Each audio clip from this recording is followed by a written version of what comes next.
Hello, and you're listening to Eco Justice Radio. We present environmental and climate stories from a social justice frame, featuring voices not necessarily heard on mainstream media. Eco Justice Radio acknowledges that we record the show on the traditional territory of the Tongva and all of their relatives. Welcome, I am Jack Eit. On today's show, rising tides, retreating homes, California against the sea. I will be interviewing Rosanna Xia, environmental reporter with the Los Angeles Times and author of California Against the Sea. Rosanna Xia's reporting for the Los Angeles Times focuses on stories about the coast and ocean.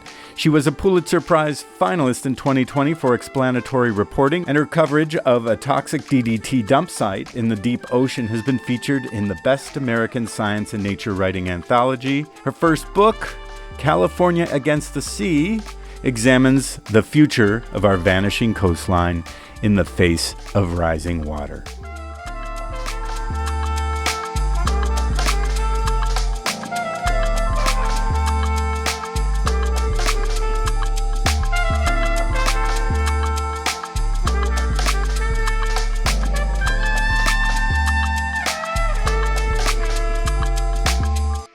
Wherever land meets sea, global warming is wreaking havoc. As the ocean absorbs heat generated by the burning of fossil fuels and its attendant climate breakdown, its waters swell into overwhelming tides and city-engulfing storms. Glaciers melt, Pacific islands shrink, Indonesians flee their seaside capital, and North Carolina's beaches disappear with each passing supercharged hurricane. Sea level rise threatens low-lying coastal and estuarine zones, which may have nearly 1 billion inhabitants worldwide by 2030. Thus, those residents will lose their homes and businesses, maybe their possessions, and have to migrate to higher ground if they survive the transition.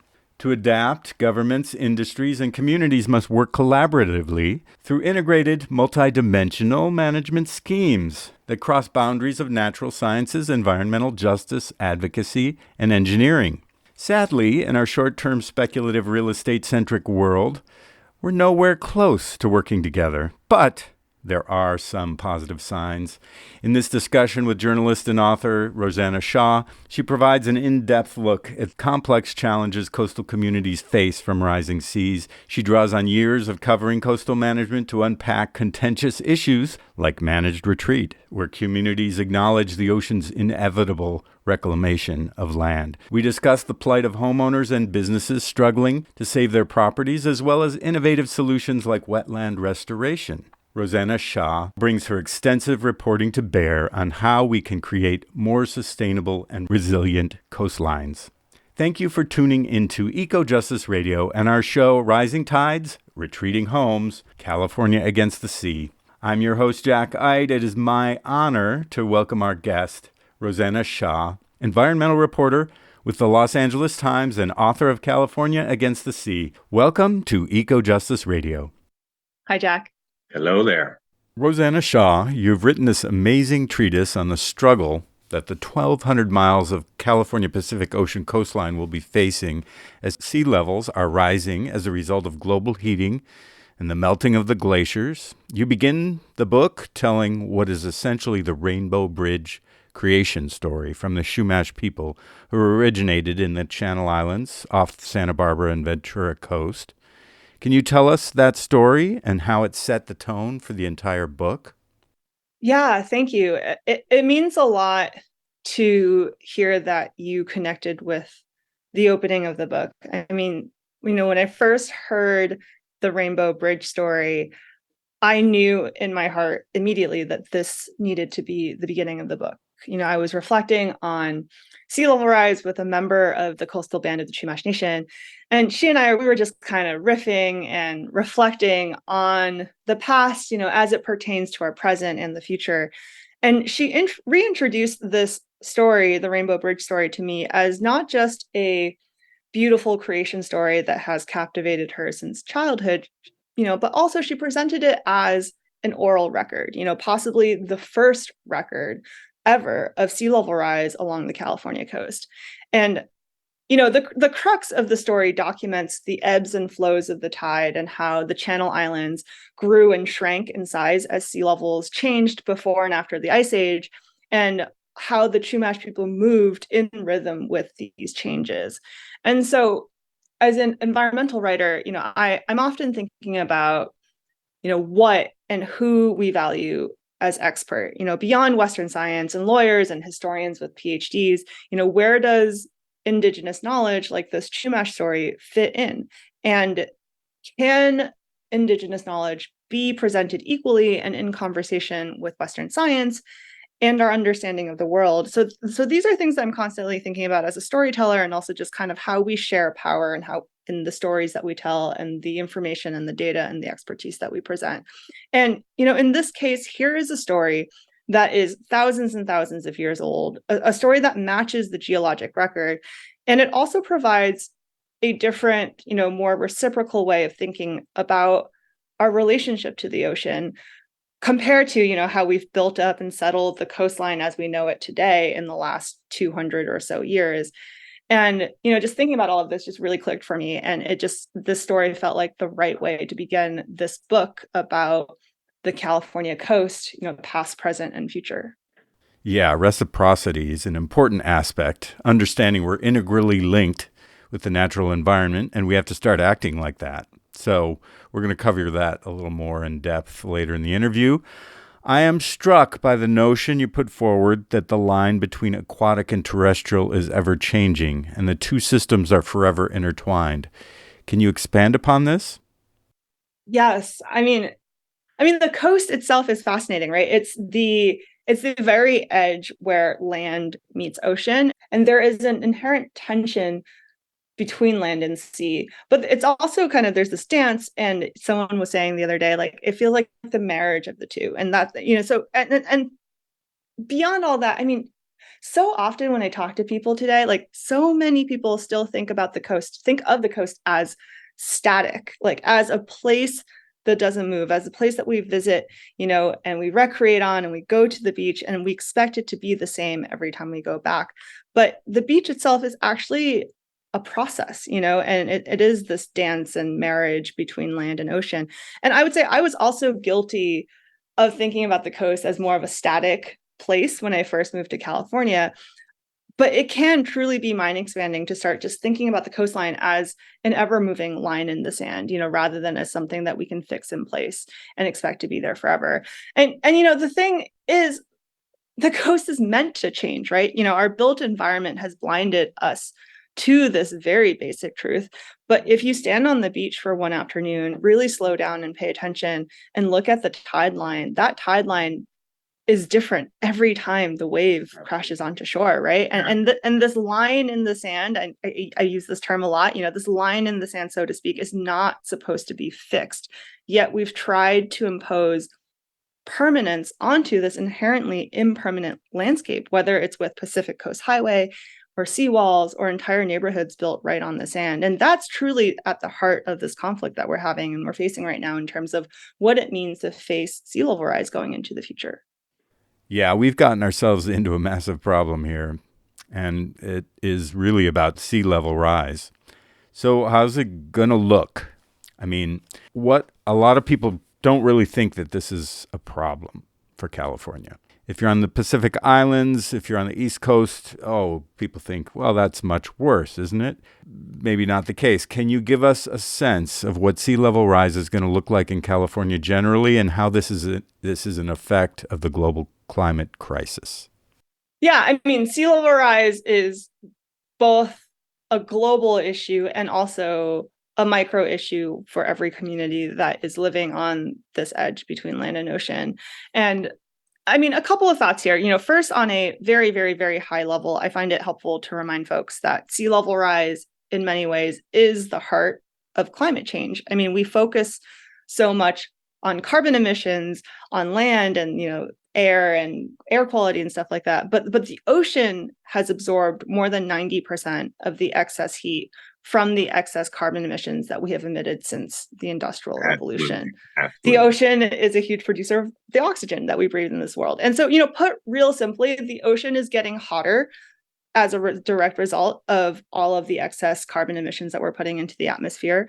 And warm water expands and takes up more space and takes up more volume. And so as the ocean is getting hotter and hotter every year, we are starting to increasingly feel the consequences of all that excess heat that the ocean has been containing for us in the form of sea level rise along our shores. And so, if you zoom into California and look at the numbers, and this is where I kind of cringe because numbers only tell some of the story, right? And like as a storyteller, I often tell students, people don't necessarily remember data points. They remember how they feel when you talk to them about, the meaning behind the data. But just, to step back and really just lay out some of the key data points, it's really sobering. We're looking at 6, possibly 7 feet of sea level rise in California by the end of the century. And, that of course will translate somewhat differently depending on where along the coast you're situated. But this like 6 to 7 foot projection is supposed to give you like a broad sense of what we're facing in California. And, what does that mean? So there was a big USGS study a couple years ago that found that more than $370 billion in property could be at risk of coastal flooding by the end of the century along California. And from an ecological standpoint, we're looking at, more than 2/3 of our beaches in Southern California completely drowned out by end of century if we continue business as usual. And there was also a really sobering study fairly recently that just looked at coastal wetlands along the Pacific coast from Washington all the way to Baja. And Pacific coast salt marshes could go completely extinct as an entire ecosystem by end of century if we continue to allow this coastal squeeze to happen, if we continue to just move forward as, again, this term business as usual, but, without shifting course. And, to bring things a little bit closer to home than end of century, because that's something I feel a lot of folks in the science and policy space has been kind of reflecting on. Beyond what still feels kind of abstract, 2100, if we look at the projections now for even just the 2030s, we are looking at a lot more intense flooding at higher frequencies and kind of this recurring nuisance flooding and recurring extreme flooding. And I think kind of shifting our mindset to thinking about the frequency of something that will happen as early as the next decade and also in the now. There's also been a lot more focus on switching our policy and planning from 2100 to 2050, and 2050 is, less than 30 years from now. And so, for example, in California, more than a dozen state agencies recently agreed that the goal should be to prepare as many communities as possible for 3.5 feet of sea level rise by 2050. So I know I just threw a bunch of numbers at you, but I think, we went from thinking about projections to the end of the century, which feels pretty apocalyptic. We've shifted it now to 2050, and then even just kind of what it looks like next year and the next few years, we're really facing a lot more frequent high tide flooding and storms and just a confluence of truly the water moving back in. And we do have a lot of really intense questions to face in terms of how do we respond to that. Absolutely. And so this battle metaphor, this war metaphor, a lot of people might think that, okay, what you're outlining here gives us even more reason to feel warlike. We have to go to war against the sea, the waves, the storms, the winds. How are we going to win? Well, we cannot win that battle, and we've shown the trouble that we're in already without sea level rise. All the difficult things going on the coast. We need to figure out how to start collaborating with these forces. You cover well in the myriad of places and communities you surveyed in the book this concept of trying to work with, in fits and starts sometimes. But you referenced the creative nonfiction writer John McPhee, who was an influence on me as an environmental student. He's a legend. His essay Los Angeles Against the Mountains is an inspiration for your title. Can you tell us how that inspired you? Yeah, so Los Angeles Against the Mountains is one of my favorite John McPhee essays, and it's nested within a series called Control of Nature. And this idea of controlling nature is of an era, right, in terms of our relationship to the environment. And this notion that we can control nature is, truly a modern and Western notion. And it's funny, you talked about the word reciprocity earlier. That is a huge theme in my book, and kind of this question of can we reshift our relationship to the ocean and to nature and to the environment in a way that feels more reciprocal than, a relationship that feels more like we are at war with the ocean and at war with nature. And I've been thinking a lot too as a writer about the words that we use to talk about climate change. I mean, even something as innocuous as the fight against climate change is implicitly implying that we are at war, we're at battle, we are fighting something. And, what does it mean to work with nature? And so Los Angeles against the mountains, I mean, it is such a evocative title. California against the sea is directly inspired by that. My title is guilty of the warlike metaphors that we use to talk about our relationship to nature. I do hope that by the time you finish reading the book, California against the sea is where we start the book, but it's not ultimately where we end that journey. But, California with the sea and California and the sea isn't as evocative of a title. So that got nixed. But yeah, California, and we're not there yet. But I do hope we're a little bit closer to that possible alternative future that we could be, moving towards by the book shows the path forward, or at least some paths and possible paths forward. Absolutely. But ultimately this idea of being against the ocean. I also like the play on words. I mean, California literally is against the edge of the ocean.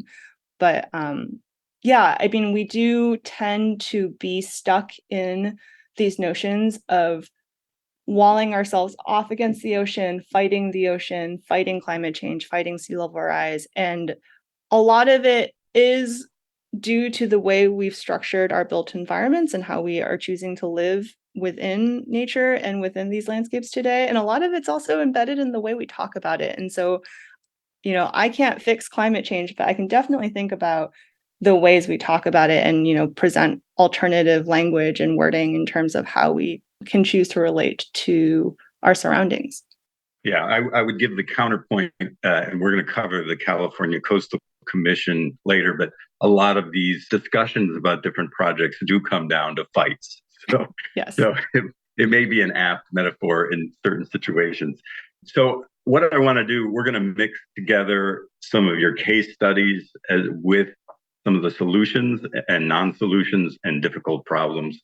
So we're going to sort of go back and forth between that. Your first case study that you sort of start the book off is Imperial Beach. It's on the San Diego border with Mexico, right across from Playa de Tijuana. And there's a lot of pollution coming down that Tijuana River. There's also these amazing wetlands out there. They stretch for miles, and it's got lots of high surf, untreated sewage, border town. Tell us about what's going on down there. Yeah, I really wanted to make sure this book went to places that also felt less obvious. I mean, you pick up a book about the California coast and, people will think of Malibu, they'll think of Santa Monica, San Francisco, Santa Barbara. But what about, these more working class towns that also call the coast home? And so Imperial Beach, it's a border town. It's surrounded by water on three sides. 1/5 of the town is lower income. And Imperial Beach is fascinating to me in a number of ways. I mean, a couple storylines kind of emerged the more I got to know the community. But I guess what I'll say here is that Imperial Beach it's working class. It hasn't fully gentrified. And I think the community is kind of at this place where they're faced with a couple different paths into the future. One, and there, if you talk to a certain cohort of folks in the community, one path is to continue gentrifying, to continue down this path of like hoping to be like Laguna Beach one day, to have fancy hotels and mega $1 million mansions on the water. And another path is to kind of acknowledge that so much of the wetlands are retained in Imperial Beach. There is a lot of accommodation already for the ocean, and the ocean is continuing to move in. And how can you develop and maintain affordable housing and to serve a community that is a lot more mixed income? How do you build more intentionally into the future, acknowledging rising water while also kind of living in better harmony with it? And so there's definitely some competing desires and interests in this community on what the future should be. But I think Imperial Beach represents such an interesting snapshot of like a place that still has the choice to develop a different way, to grow and nurture and support their community in a more resilient and more sustainable way, rather than to continue down the path that so many other communities along the coast have already locked themselves into. But yeah, it's truly fascinating. And it also felt like a good place to begin this almost road trip up and down the coast as we explore Absolutely. what it means to confront sea level rise. Yeah, and it's definitely, it sets off the tone of a conundrum that, there's no easy answer here, but we need to start coming up with as many answers as possible as soon as possible. So just can you tell us about seawalls as a way for homeowners, restaurants, harbors, roads to mitigate that oncoming water and the power of the ever-changing sea? What happens when we build a wall in the way of the rising tide? Yeah. And what you just said about options, I mean, it's when I first started writing about this issue, I mean, I wanted to find the solution, right? And, the very quick answer is there's no silver bullet to sea level rise. But everywhere I went, people would present to me like all these different ideas and all these different solutions. And at one point, I kind of really stepped back and read through all my notes, sorted through and processed everything that I was learning. And you can basically essentially put every solution into a couple categories. One option is to build a seawall. Another option is to, it's called sand renourishment, but basically truck in sand from somewhere and to continue to pad out the beach and the coastline in perpetuity in response to the rising ocean to keep your beach as wide as sandy as possible with outside sand. The third option is managed retreat, which I know we'll talk a lot about, but that's, relocating away from the water as the water moves in. And then, the fourth-ish option is to elevate, build your house on stilts, elevate an entire road, build more bridges. You're seeing a lot of that on the East Coast. I think in California, it's going to be a little bit trickier with our geology. So I haven't really heard the elevation part as much, but the idea of that a seawall, beach replenishment, or managed retreat are kind of essentially the three broad categories of responses. And to go back to your question about seawalls tend to be the gut instinct response. It's also the easy political win. The ocean is moving in, I'm going to build a wall to wall off the ocean. I think the long-term question is how big of a wall do you need to build and maintain in order to fend off the largest ocean on this entire planet? And I think a lot of communities are truly confronting finally like what that true cost will be.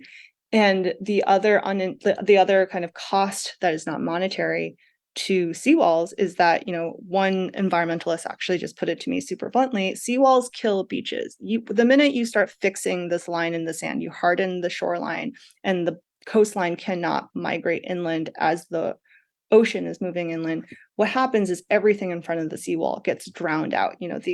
The water moves in, it goes up, it keeps hitting against the wall. All of the sand completely gets washed out in front of the wall. And then I'm sure many folks have kind of seen this effect along their beaches, where if you see like a pile of boulders or like a concrete seawall or a road, as the ocean moves in and it can't move past that hardened line in the sand, it keeps carving away at the sand. So it creates this very steep slope against the wall. And it just completely alters the natural processes along the shoreline. And so yeah, I've never been able to unhear that quote, seawalls kill beaches, because essentially by hardening the shoreline, we are disrupting the natural replenishment and flow of sand along our beaches.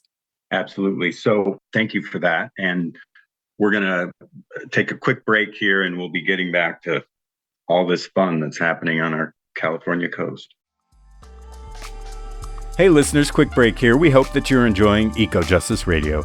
Stay connected by subscribing on all major podcast apps and visit our website, ecojusticeradio.org, to check out previous shows and guests and get connected with us on social media. For an extended version of this interview, as well as other benefits, we encourage you to become a member of our Patreon. Today, you are listening to Rising Tides, Retreating Homes, California Against the Sea. I'm your host, Jack Ide, and our guest is Rosanna Xia, environmental reporter with the Los Angeles Times and author of California Against the Sea. Okay, so we're back, Rosanna Xia. So you also write about the town of Capitola on the Monterey coast. The joke is it is sometimes called Capitola by the sea, and maybe one day it will be Capitola in the sea. Can you tell us about the cliff stabilization project you discussed from there? And what about environmental justice issues that are related with the rising seas in that area? I have actually not heard that joke before. Wow. I mean, from a morbid perspective too. I mean, so Capitola, the colorful homes, the Venetian hotel right on the beach, is actually on the cover of the book. And I will say, when the book cover got designed and laid out and we were sending it to the printer, those homes had not gone underwater yet. It was merely because the homes were so iconic and felt very quintessential coastal California that our book designer gravitated towards it in terms of including it on the book cover. But then in January 2023, the homes completely became like, they were flooded. The debris from the ocean like just washed completely across that complex. And at one point it was like the poster child of sea level rise and flooding from this past winter. And when President Biden flew in and did his press conference, that was the backdrop of the press conference. Sorry, that was a very long-winded way of saying that it is fascinating and sobering to really think about how these places that currently feel like they're so above water and so spared from and protected, and just like that sea level rise is something that's so far off in the future, and literally a season later they're underwater. And the sea level rise is an issue of now and not later, but it's so hard to translate that sense of urgency for folks, because for so many people it still feels like, I mean, it's sunny most of the time in California, but then suddenly you're hit with these disasters. And you asked about environmental justice. I'm sorry, I'm like kind of. That's okay. It was a double question. It was a double question, and capital, and your joke just kind of really grounded me for a second, because I remember going to Capitola while I was writing the book and thinking about how iconic this community is and how it represented so much of like what it is that we're trying to hang on to in the present, and how the future still felt pretty far off. And then it was just so sobering to see the back-to-back storms and the flooding this past winter, and to see that community completely transformed by water. But yeah, as for environmental justice, I mean, the book gets pretty philosophical, which surprised me at first because I'm a journalist and I don't really give myself space to think that deeply. But my book editor told me very early in the process that a book needed to take the reader on not just an intellectual journey, but also a philosophical journey and also an emotional journey. And we can talk about the emotional journey later. But from the philosophical standpoint, it's like, as a reporter, I'm so focused on the facts and the intellectual journey of the reader, and I'm focused on the science and translating the policy. But I realize that you can't write about climate change in a silo. This is also all so related to our social histories, and just kind of understanding the systems, political, social, economic, that got us into the situations that we are in today.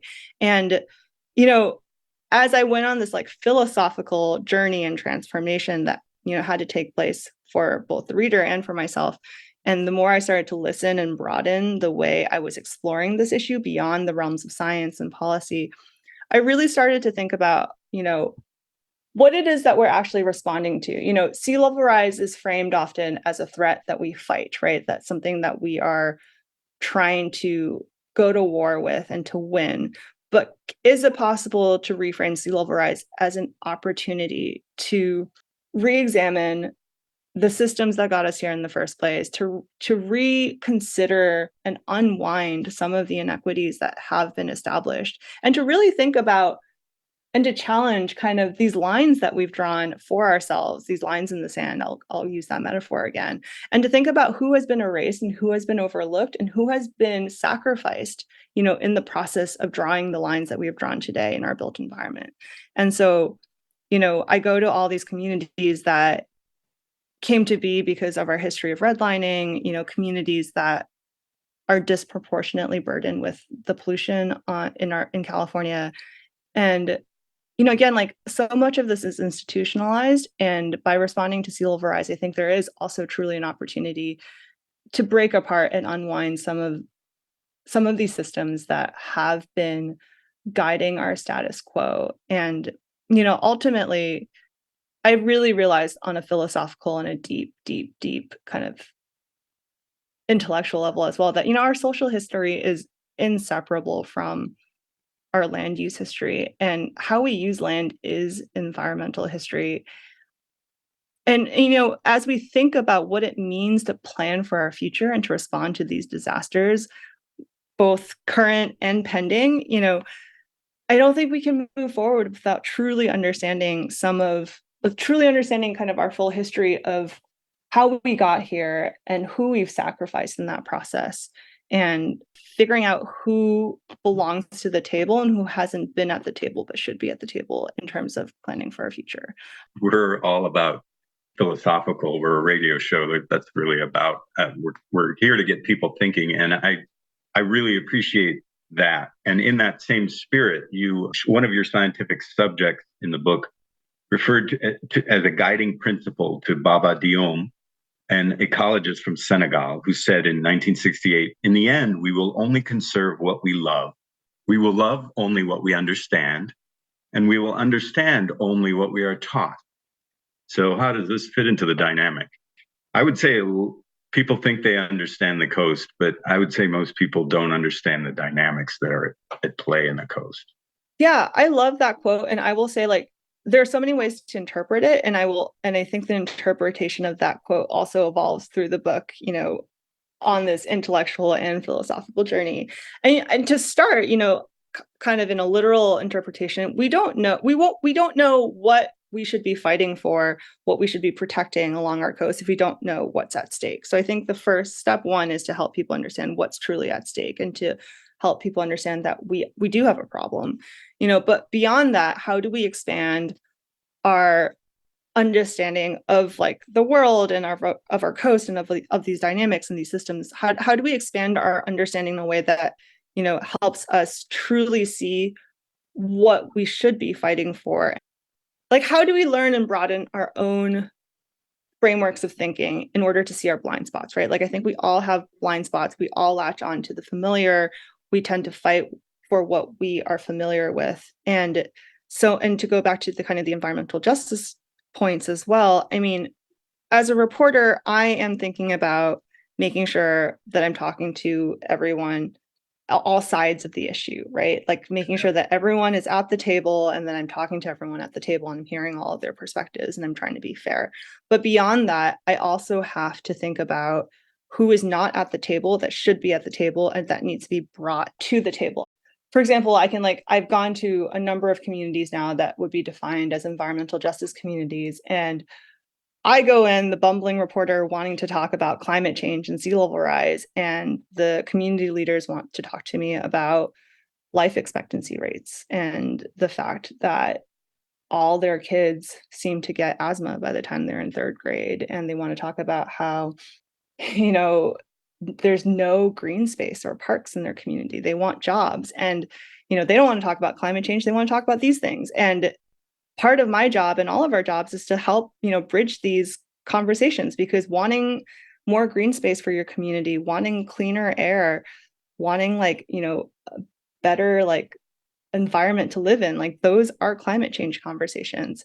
And so again, we don't know, we don't know what to conserve and fight for and to protect beyond what it is that we understand. But I think there is so much potential to expand our own understandings of, again, the world that we reside in, how we fit into this bigger picture, and what this table actually looks like and who's supposed to be at it. I'm now mixing so many of my metaphors, but yeah, I think more than anything, I hear so many people still think that sea level rise is not an issue that they need to care about, but we all have a stake in this, and we all have a role and a duty to be a part of this conversation, because this truly is about reimagining and reconsidering and kind of truly protecting this landscape going into the future. And, not everyone has a home along the California coast to protect, but everyone has a beach that they want to go to or love to go to. And I think we all could agree that we want clean air and healthy communities well into the future. There's so much to, for us all to work together. And a lot of times people don't truly value something until it's lost. So those of us who are focused on it have to let people know that this is going to be lost. So getting back to the issue of solutions, you talked a little bit about beach sand replenishment, which has been really the modus operandi of the coast forever with no sea level rise. Forever, they've been just dumping sand. Okay, big storm. And I've seen a lot of these raising on the outer banks of North Carolina. They just say, well, okay, the last hurricane was 7 feet of rain of water on the island. So let's raise up the house to 8 feet. I mean, honestly, this or building, a lower part of the building as something that's totally floodable. You see those as stopgap measures, I'm sure. So we'll put those to the side here. But there's also the problem with levees, earthen berms, channelization of our rivers and development of our coastal flows and marshes. And these estuaries, these marshes, that's where the water's supposed to go when it floods. But we've built on them, we've filled them in, we've created a line in the sand where it really shouldn't have been there. So what do you think about this balance of flood protection? Because a lot of those things are about getting the water out into the ocean as fast as possible, and so it doesn't flood all the real estate upriver. And of course, the ecological and hydrological cycles that we're trying to deal with now. I mean, it's like, what are the timeframes that we're thinking in? Because that's kind of where we're stuck, right? We're so stuck in the short-term needs of our communities that it's been really hard to think about the long term. And we channelized the Los Angeles River, for example, in response to a flood decades ago. And the goal of lining so many of our rivers with concrete in an urban environment is to, as you said, get the water back into the ocean as fast as possible. But the reality is the water is rising. And as one scientist I think of the aha moments and the oh my God moments in the process of reporting this book. And one of my oh my God moments was when a scientist told me the reality with climate change and water and flooding is that water is going to come from 4 sides. So there's the rising ocean moving inland. There's going to be lots of rain, as we've experienced in California, extreme precipitation at more intense amounts at greater frequencies. Once it starts raining, we're going to have rivers that are swollen and rivers that will be trying to make it into the ocean, but the ocean is pushing in. So again, where is this water going to go? We end up seeing a lot more flooding from rivers because the river is not able to move this excess water into the rising ocean. And then on top of that, we have groundwater. And I'm not talking about like the groundwater that's hundreds and hundreds of feet deep and like the aquifers that we're tapping for our drinking water. There's also like a very shallow layer of groundwater, like about 5 to 10 feet right beneath our feet. And so this is the groundwater that tends to accumulate when it rains. The soil is absorbing it. It's this pool of groundwater right beneath the soil. As the ocean moves inland, as the tide is pushing inland, that fresh water tends to sit on top of salt water. So the ocean's actually pushing this groundwater up too. And so there's going to be water that's going to break the surface. And that's also another cause for flooding. And on top of that, once the river overtops, the water is trying to go into the ground can't absorb it because it's already at capacity. So again, especially in places where we've built in floodplains or on top of former wetlands, water is going to go where it wants to go and where it's supposed to go. And in the short term, we could build seawalls, we could build more infrastructure, we can try to pump water out, but where are we going to pump that water to? And in the case of building a seawall, which again is still kind of the default quick win response politically and also emotionally to try to wall off the water, a seawall is not going to prevent groundwater from rising on the other side of the seawall.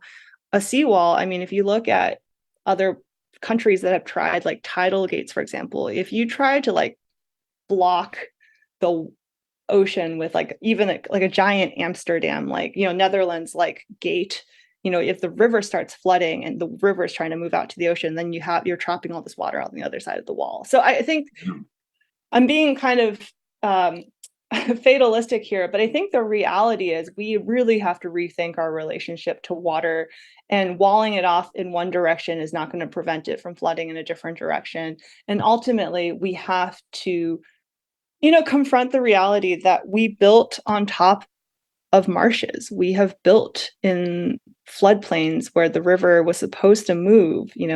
Rivers don't, go down one path that we force through a concrete channel. And what does it mean to reset that relationship? That's a hard question, because, the lines that we have drawn, I think often about, like, what is it that we're actually fighting over? And a lot of it is boundaries, property lines, city boundaries, jurisdictional boundaries.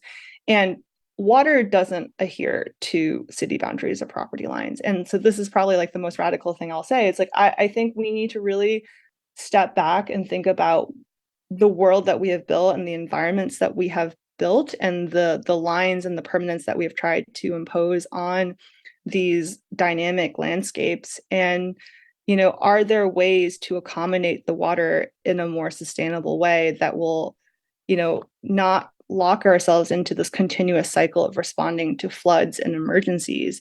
And ultimately, we can keep building a wall, having it be broken, and then rebuilding it, but at some point we're going to really reach the realization that, how much are we willing to pay to do that in perpetuity? And is it even realistic? And can we build a big enough wall to fight all of the water, not just the ocean? So, thank you for bringing up river plains and marshes, because like when that one scientist told me, like, the water is going to come from all sides, I'm like, oh my God, what does this actually mean? And like, we truly need to reset in terms of how we think about what it means to live with water. Yes, and restoration of those estuaries is a big thing. So we'll talk about that and other things after we come back after a quick break. Hey listeners, quick break here. We hope that you're enjoying Eco Justice Radio. Stay connected by subscribing on all major podcast apps, and visit our website, ecojusticeradio.org, to check out previous shows and guests, and get connected with us on social media. For an extended version of this interview, as well as other benefits, we encourage you to become a member of our Patreon. Today, you are listening to Rising Tides, Retreating Homes, California Against the Sea. I'm your host, Jack Ide, and our guest is Rosanna Xia, environmental reporter with the Los Angeles Times and author of California Against the Sea. Okay, so we're back. So basically, I wanted to talk about managed retreat. You referenced it a little while back. It's a term that people really don't like. It sounds kind of scary to a lot of people.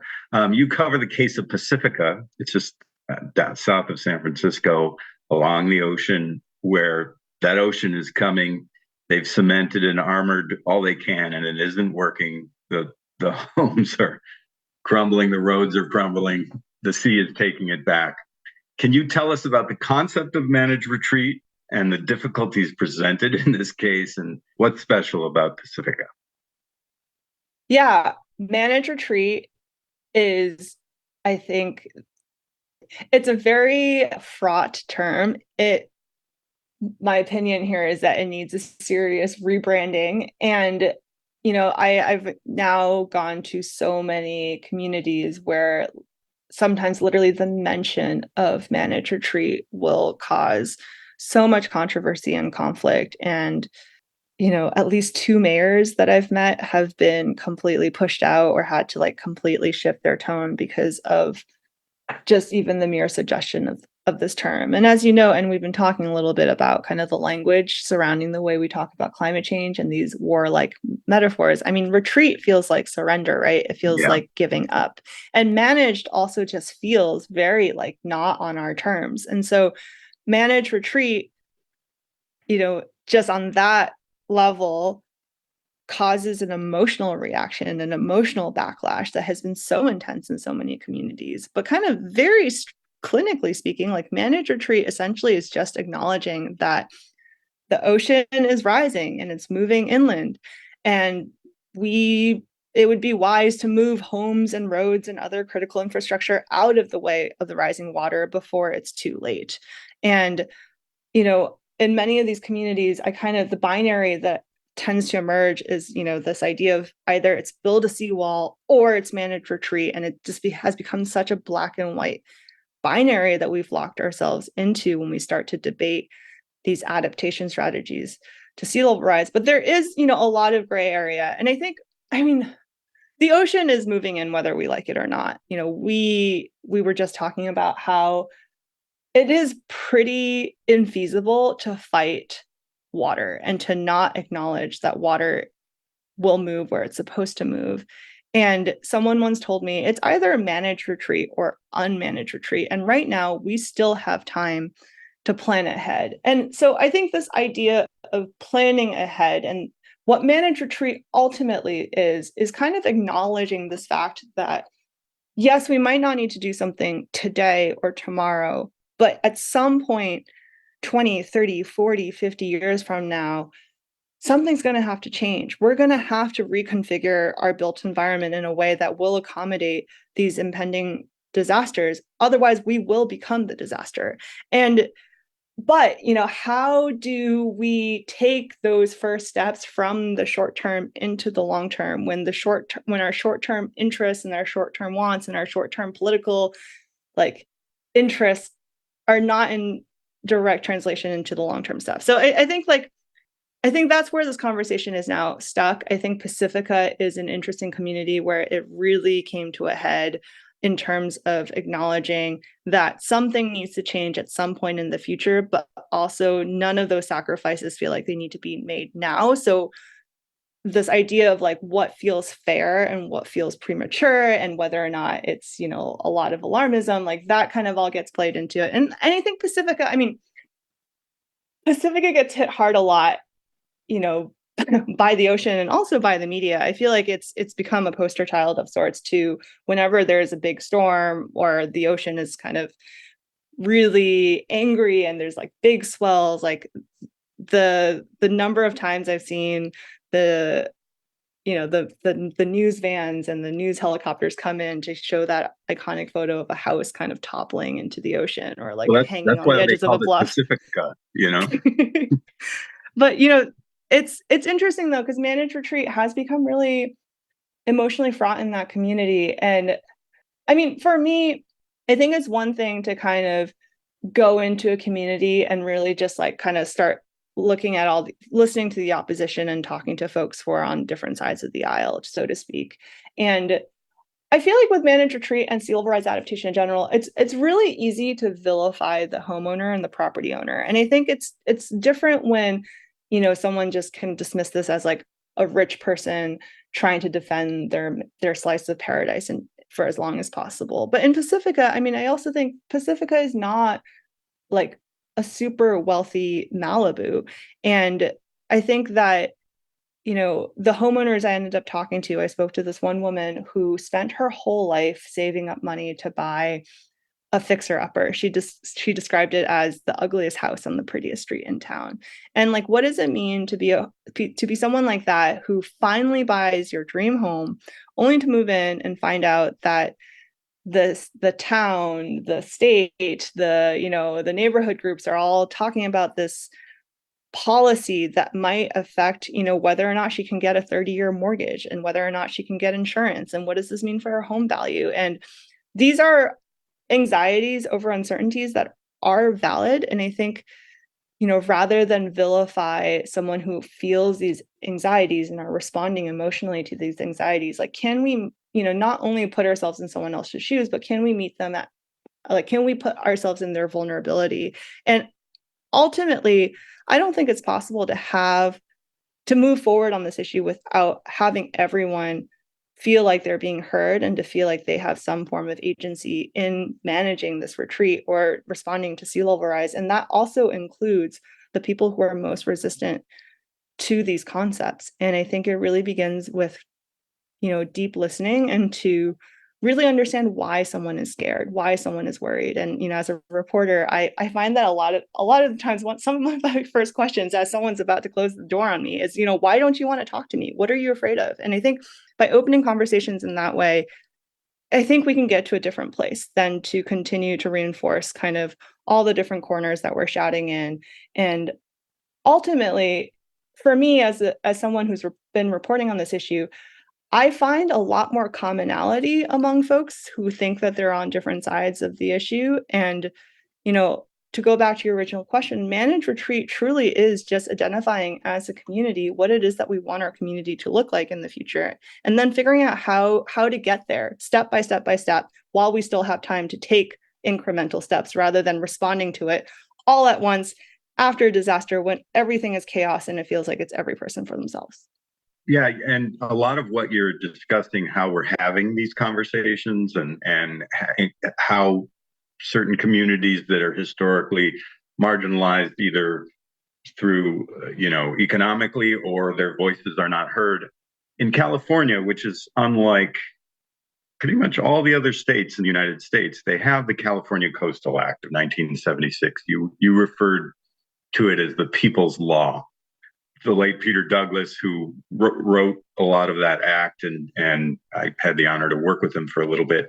His statement was, "The coast is never saved; it's always being saved," and that's unfortunately true. But it's also being saved as opposed to being lost, although that's debatable sometimes. So this is a law that gives the ability for people to be heard in a forum, a body that hears it. I've worked on a number of projects where if we didn't have a coastal commission, we totally would have lost. They would have built a toll road through a park and a major development, wetland.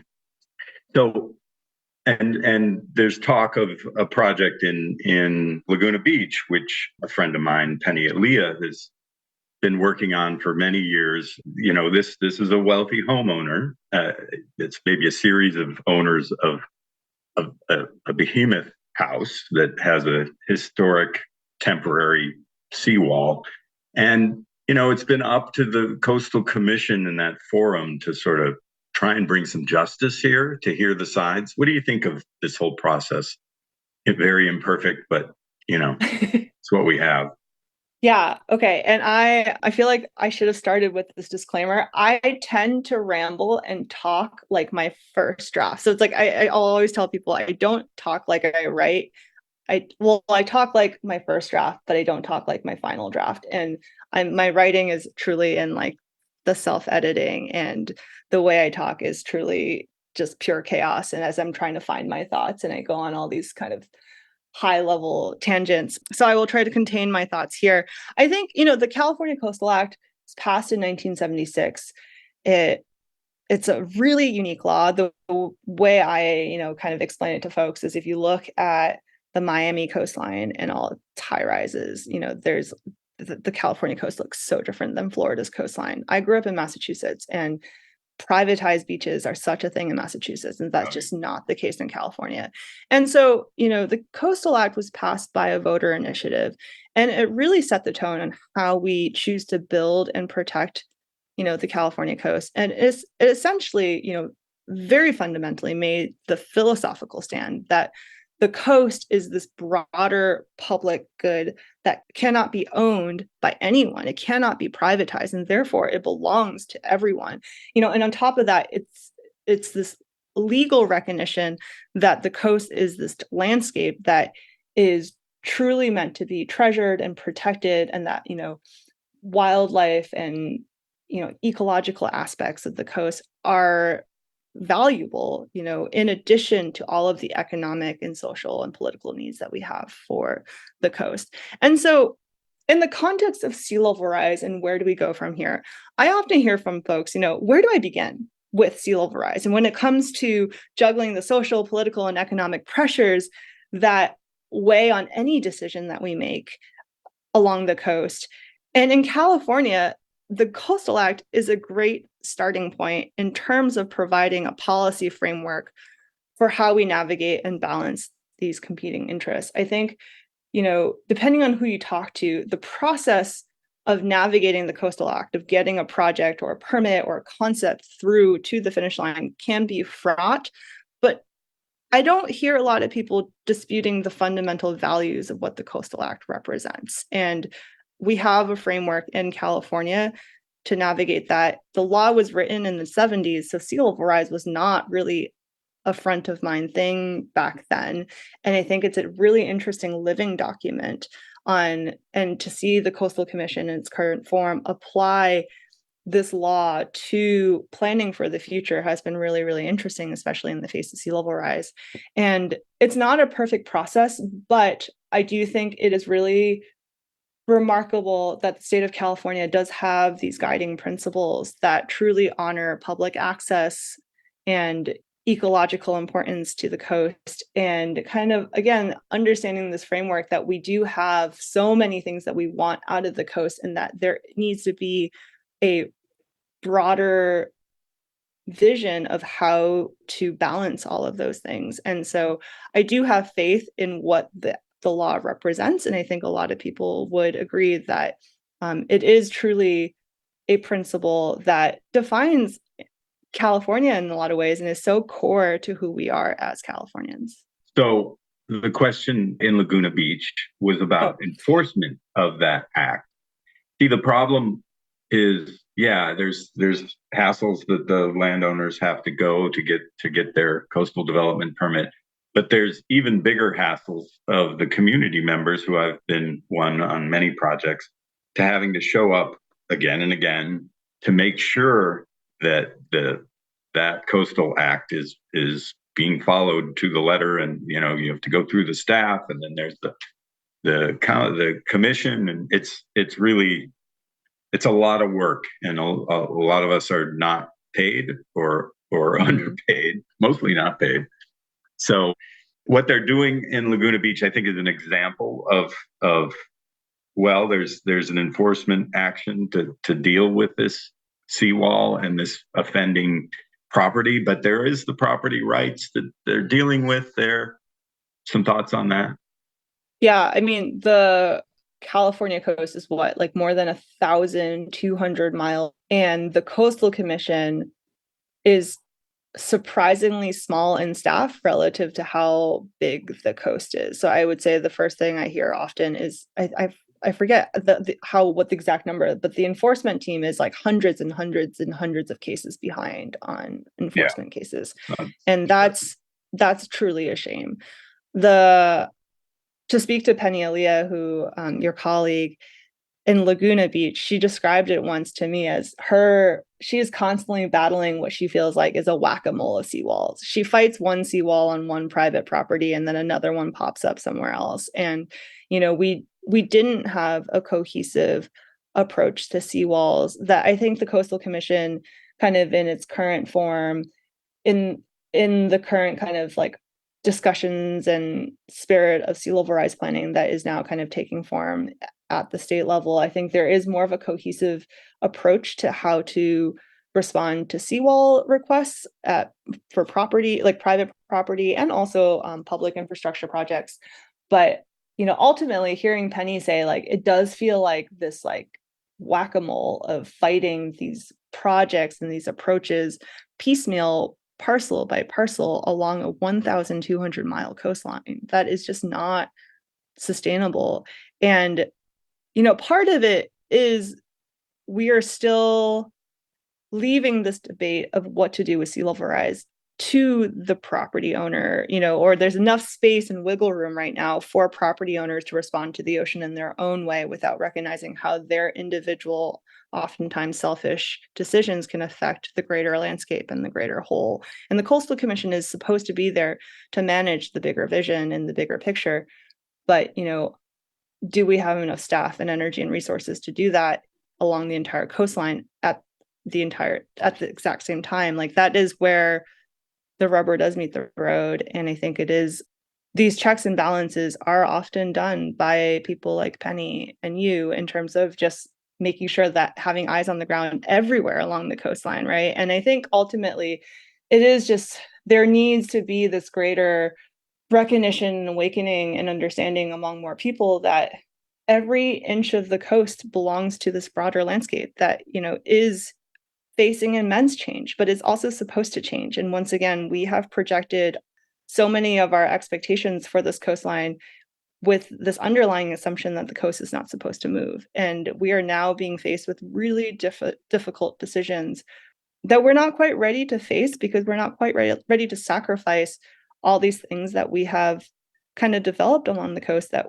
again, based on this assumption that it was supposed to be there forever. And that's just not the case when it comes to living along such a dynamic edge between land and water. I probably have 10 more questions on my list and an hour's more, but we have a limited space. Just real quick, to end on a positive note, there's a case study of a marina, California, in Monterey Bay. It's a good test case for adaptation to rising seas. Can you just give us the general outline of what they're doing there? Yeah, so it was really inspiring to meet the folks in Marina and their small little town along Monterey Bay between Santa Cruz and actual Monterey. And again, also a very kind of working class, diverse community. There's a huge refugee community actually in Marina. And they just really stood out to me as a place that has been really forward thinking about how to live and adapt along a moving shoreline. And, in a marina, kind of from square one, there's this collective appreciation in town that I felt that, the beach is truly a beautiful place that anyone in town should be able to go to. So protecting their beaches and public access has always been a huge priority in Marina.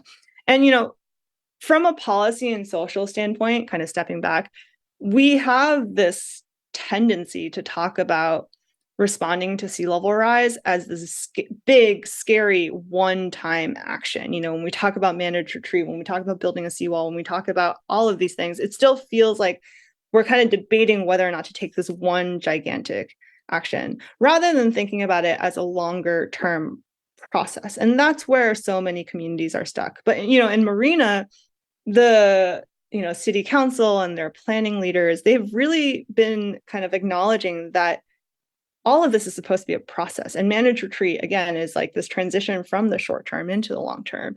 And what does that look like from a policy standpoint? So they've been developing kind of these phased step-by-step approaches to sea level rise planning that makes this transition feel a lot more doable. And not every step does not feel like it's this massive shift towards something else. And so, for example, rather than having their debates and conversations today be focused on relocating entire properties or infrastructure away from the ocean at some undetermined point in the future, it's about, building in these 5-year check-ins on certain properties, for example, or kind of building in these agreements that, if this property or this parking lot starts to flood X amount of times a year, this will trigger a conversation about what to do that is not just replacing it or building an emergency response to it. And, this really starts to move away from this tendency to just kind of immediately throw money and emergency permits at a problem when a disaster happens.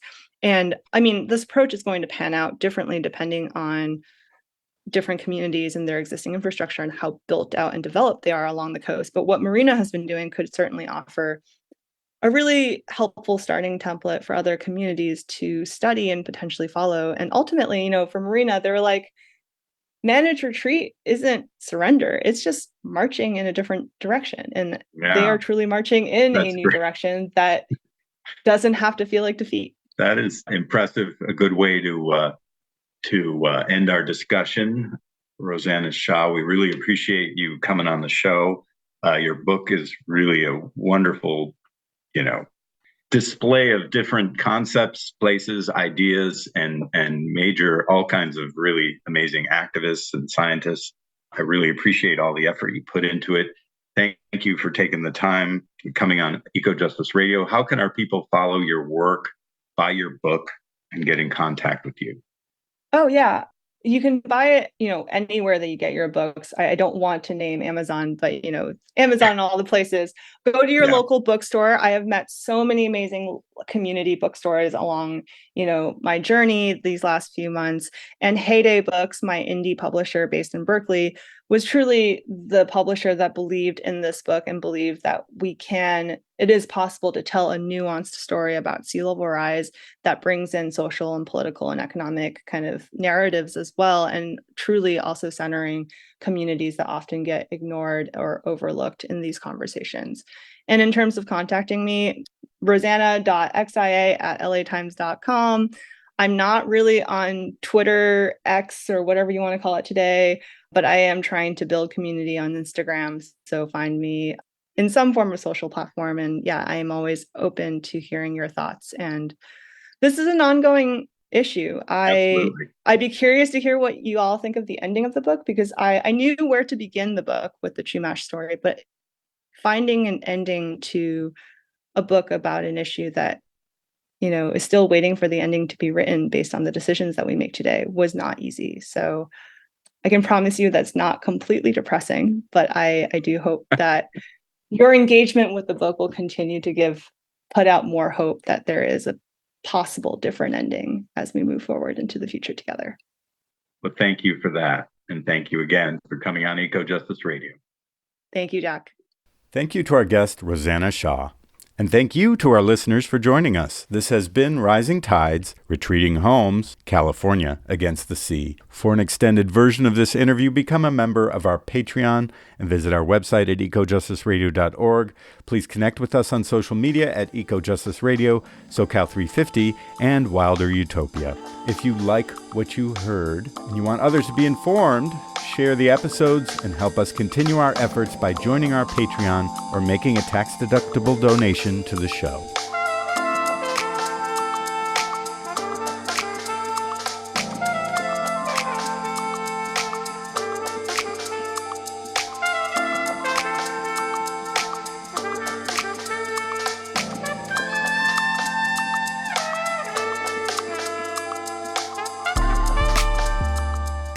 Project of SoCal 350. The show can be found on KPFK, KPFT, all major podcast apps, and at ecojusticeradio.org. Executive producer and host, myself, Jack Eit. Co-host Jessica Aldridge. Co-host Carrie Kim. And engineer and original music by Blake Quake Beats. And until next time, remember, the power is yours.